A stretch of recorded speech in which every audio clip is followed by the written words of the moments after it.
Hi, everybody. Hello, I'm Ryan. I'm Bethany. And we are Ryan and Bethany Board Game Reviews. And we are continuing our discussion on Board Game Geek's Top 100 list. Now, before we carry on with this discussion, I just want to let you know that we took kind of a screenshot in early March of the list because it is a very fluid list. Things move around, things get changed, but this was just a general idea of a screenshot of early March just for something for us to look back on and continually discuss. And also, so we're not like, and 61 this week, and then 59 this week, and it's the same item. Right. Yeah, we wanted to avoid that. So basically, we're going through, we're talking about these games 10 at a time, or this list 10 at a time, kind of discussing them, whether we think these games belong on this list, what they bring to the table, what's new, special, great about them, and then also we want to hear from you guys too. What are your favorites off this list? What would you keep in the top 100? What's in your personal top 100? What would you kick out? And we'll let you know along the way what we think as well.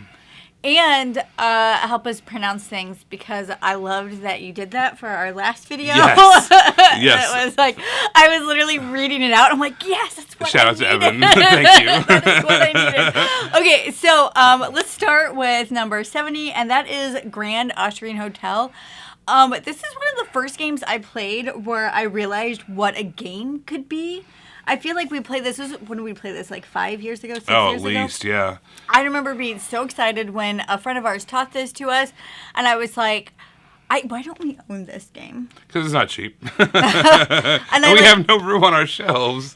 And I just like really enjoyed it. It's an order fulfillment game, but there's a lot more to it than just an order fulfillment game, but I just really liked it. This is a game that still gets talked about. Isn't it getting a reprint? Oh, I'm sure. Because I think the version that we played was Mayfair. Mayfair's obviously no longer with us. So. No longer with us. Rest in peace, gosh. Mayfair. Side note, when Mayfair went out of business, we drove to a Goodwill. Do you remember that? Well, yeah.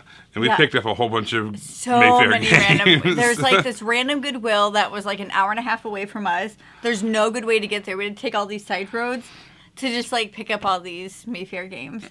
Worth it. Yeah, that's and we played disc golf too. We did. Little tidbit, little family history. Okay, let's carry on. All right, number 69. This is AZUL.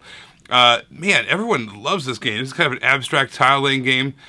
I don't know. I feel like I'm lukewarm on it personally, but it's hard to deny the impact that it's had. It's had so many different sequels and various iterations of it. There's like 4 or 5 different AZULs out there nowadays. At its core, AZUL is basically a kind of a drafting game with a little bit of a push your luck, and you're taking these tiles and you're placing them on there. The bits are incredible. They're like these really nice acrylic kind of squares, these kind of tiles. Starburst. They look exactly like Starburst. I've heard stories online of people playing this game with Starburst candies, because why not? They're the right size and they're delicious. So, well, it's not a personal favorite of mine. It's hard to deny that this gets played constantly. It's on BGA, so I've been playing a game with my brother-in-law recently and my buddy Doug online of AZUL and getting my butt kicked, frankly, but maybe that's why I don't like it. So, yeah, very popular game and great bits, and yeah. All right, let's carry on. So now we're doing Android Netrunner. This is a 2-player... what's the word I'm looking for? It's like an LCG, like a living card game, as opposed to a CCG, right? In a CCG game, which you're doing a collectible card game, you are opening packs of cards, trying to find the exact right card you need to complete, put it in your deck, and work with that. A lot of people go online later on and buy the cards that they need for a hefty markup, right? But they can kind of build the decks they want to do that way, and then you go and you battle with them or whatever in a CCG. In LCG, the idea is the rarity factor is gone. All the different cards, all the different variety you want are these various expansion packs. So at its core, Netrunner has, a whole bunch of different cards, different factions, and you kind of make your own deck with that stuff. And then, once you want a little bit more variety, you buy an expansion pack, and you get, 100 different more cards, or whatever it is, and you kind of use those however you want in order to kind of increase your decks and make the decks different, make all new decks, so you can fight against each other. I love that LCG model. I think that it's a great way to kind of... it's still a solid moneymaker for the publisher, but at the same time, you don't have to chase those rares. You don't have to chase those great cards and hope you luck into it when opening a pack. Which there is something exciting about opening a pack, but at the same time, when trying to make a very specific concept, deck idea, it's so challenging. You're almost always disappointed, and you're thinking a lot of money into those ideas. So it has a very cool kind of a hackery, cybery theme to it, and I didn't play a ton. I think it's the tournament scene is pretty strong, and or maybe not quite as much as it is anymore. But at the time when I was playing it, you either had to be like good, or else you were kind of just like out. And I didn't get all the expansions or anything like that. So this is a game I only played a handful of times, but it was great. It was fun. I think that's one of the great things about most board games, though, is that it doesn't have that thing. I mean, there are a lot of games that there's a ton of expansions, but a lot of the games you can just like get. And that's it. Like, you don't have to keep going. And that's why a lot of people who are in these other spheres end up in board games. Is because they don't want to keep up with all of that. So number 67 is Paladins of the West Kingdom. And I love this one. I am a huge fan of all the West Kingdom games. I mentioned in an earlier video that one of the reasons why I like these games so much, before I talk about this one specifically, is that all the iconography is the exact same. I remember learning Raiders for the very first time on December 31st because it was a New Year's Eve That's party. right. And I knew the game. I half knew the game before it was taught because of the iconography. Like the iconography, even though the gameplay is totally different game to game to game, the iconography makes it that as soon as you learn one, you can just so easily learn any of the other games. I just love that. All right, so about Paladins specifically. So this has this shared board where we're drafting meeples from, and we want all these different colored meeples for our own personal board because the different colored meeples do different things, but you can only get so high if a different colored meeple is high. So I'm just saying random colors here, but like if you want to play a stronger purple action, you actually have to have your yellow action up so high. But if you want to get your yellow up that high, you actually have to have green up certain high. And it's like, oh my gosh, you actually have to build everything all together. You can't really just focus on one thing. And then it makes it, when you're drafting, like super important because you really need that certain one. And of course, somebody else drafts it before you. It's a great game. I love that game. Yeah. Every time I play any of those games from the West Kingdom, everyone always talks about which one's your favorite, and the answer is always for us, whichever one we played most recently. Whichever one we just played is our favorite. Because that's the one that's the freshest and the most innovative in my mind. Yeah. All right, what's up next? All right, so we have for 66 the Gallerist. Okay, so I love Vital Lacerda, super heavy games, and this is heavy economics. Got some set collection. You're investing in some things. I've only played this game once, and it was a while ago. But I had such a great time. I knew going into it, just looking at the board and the setup, and I was like, I'm gonna love this one. And sure enough, I did. I haven't purchased the game yet, but if I ever see it at a good price, I'm definitely diving in. That being said, it's not my favorite Vital Lacerda game, but maybe by the end of this video, you'll find out what that is. Hint, hint, wink, wink, nudge, nudge. Okay, so number 65 is Mechs versus Minions. Man, this is such a cool game. This is a full cooperative game. It's got some programming element to it. Also, the pieces are amazing. There's I don't know, everything about it is cute guys. They're full-on minis, but they're bigger than normal minis, right? This is from actually a video game company, and they decided to try out making a board game. And because of that, like, the different approach they took to it, everything about this game was just different than what everybody else was kind of publishing at the time. And the production value was unbelievable. Had campaigns and scenarios. So there's kind of an intro scenario that kind of taught you the mechanisms of the game. But then each kind of scenario that you went through added new complicated things and different ways to kind of just try to win the game.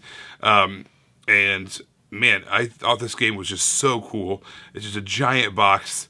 And what an amazing production value. And really for the price, you got a lot of stuff. There was a ton of game in that box. So I love Mechs vs. Minions. I don't think it getting played or talked about quite as much anymore. And I don't really know why that is. Maybe just because there just wasn't as many of them made or something. I don't know what the reason is. But it's still, people do talk about it. It's nothing but favorable things. Everybody just loves this game. All right, let's carry on. Number 64 is Kingdom Death Monster. Kingdom Death Monster.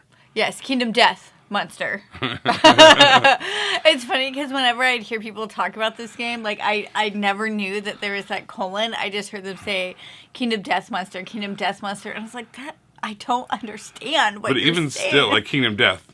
Monster. What is that? Does that mean there's going to be other Kingdom Deaths? Like Kingdom Death. Office supplies. Office supplies. Kingdom Death. Oh my gosh, Clippy. Clippy is absolutely. in that. Clippy It's like gone a virtual wild. one where you're like stuck in the world, and Clippy is like your arch nemesis. Kingdom Death. Clippy edition.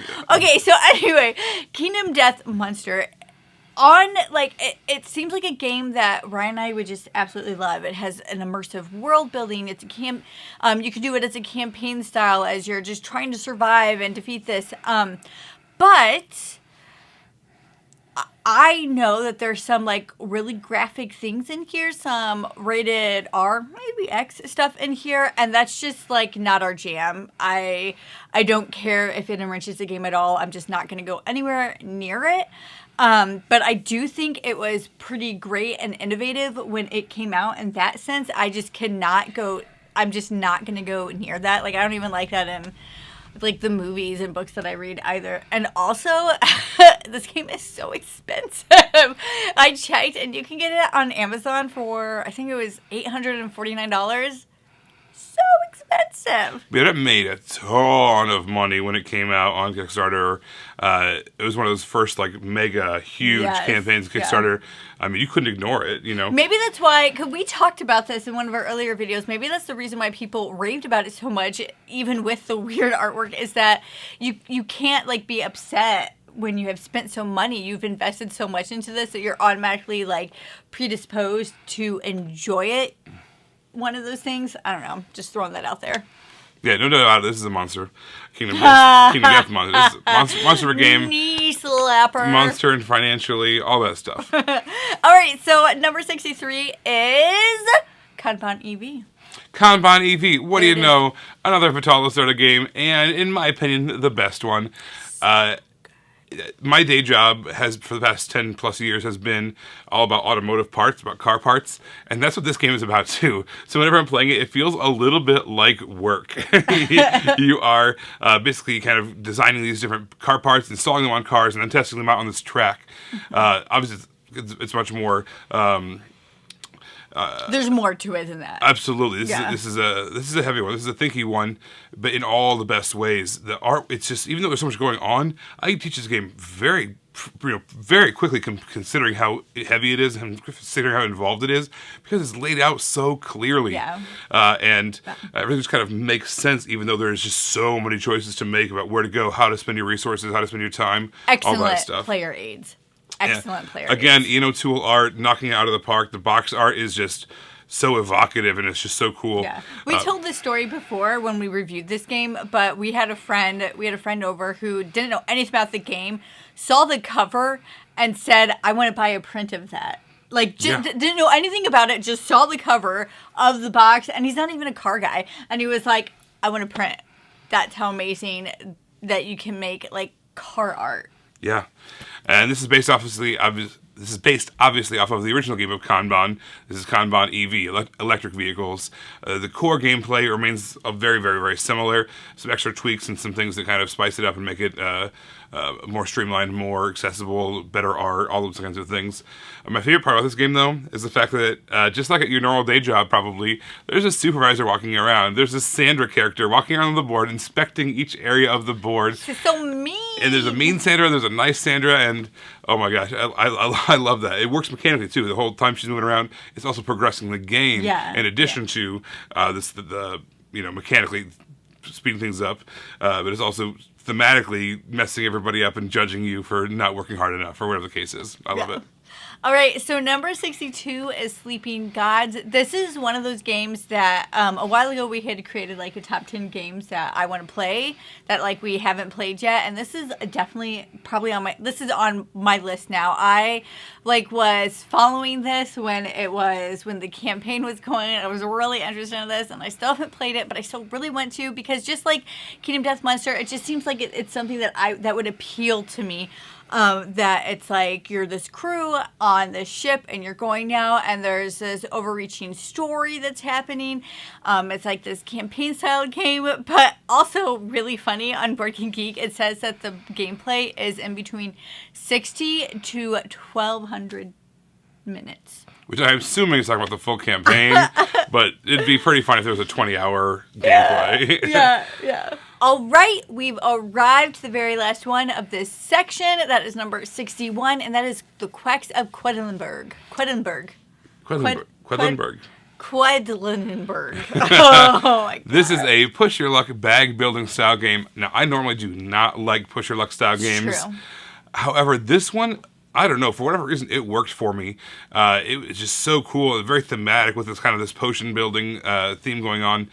You're going to get all these different ingredients, and you're going to use those ingredients to put them in your bag, and then you're basically kind of push your luck, pulling shits out of a bag, and trying not to bust, as it were. If you pull too much of a certain ingredient, you're going to bust.